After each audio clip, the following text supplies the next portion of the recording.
পাবনার ঈশ্বরদীতে পারিবারিক কলহ ও জমি সংক্রান্ত বিরোধের জেরে এক কৃষকের ৩৩% জমিতে চাষ করা ১৬০টি পেয়ারা গাছ সহ শসা, ঝিঙে ও বিভিন্ন ফসল ট্রাক্টর দিয়ে গুড়িয়ে দেওয়ার অভিযোগ উঠেছে তারই দুই চাচার বিরুদ্ধে।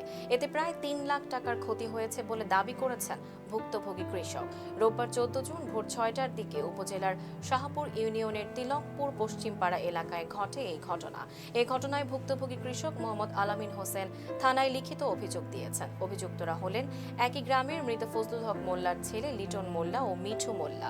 তারা ভুক্তভোগীর আপন চাচা। জানা গেছে, পৈতৃক বাড়ি বিক্রি ৯০,০০০ টাকা পাওনাকে কেন্দ্র করে দুই পক্ষের মধ্যে দীর্ঘদিন ধরে বিরোধ চলছিল।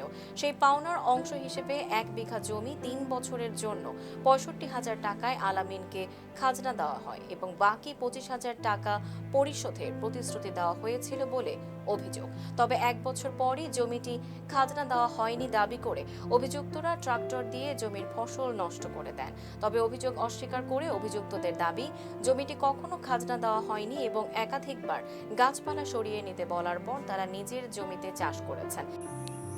এই জমিটার আশকারা আমি প্রথম করে দিই।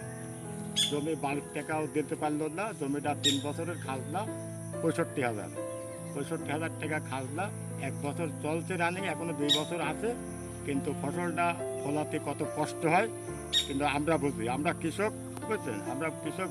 এখন ওই ১ বছর যাবার পরে ও জোর দখল করি, ফসল নষ্ট করে দিই, আপনার ভূমি দখল করে নিয়েছে। এখন এটাই আমরা প্রশাসনের কাছে এর সুষ্ঠু বিচার চাই। তাদের পারিবারিক সমস্যা থাকতেই পারে, তাই বলে এইভাবে ফসলের নষ্ট করবে, এটা মোটেও ঠিক কাজ করে নাই। এর নিন্দনীয় অপরাধ। আমরা প্রশাসনের কাছে সুষ্ঠু বিচার চাই। এই জমিটা আমার ছোটো চাচা ছিল। আমার চাচা আমার যে বাড়িতে আমরা থাকতাম সেই বাসাটা কিনছিল ২ লাখ টাকা দিয়ে, আমাদের কাছে ১,১০,০০০ টাকা দিছিল।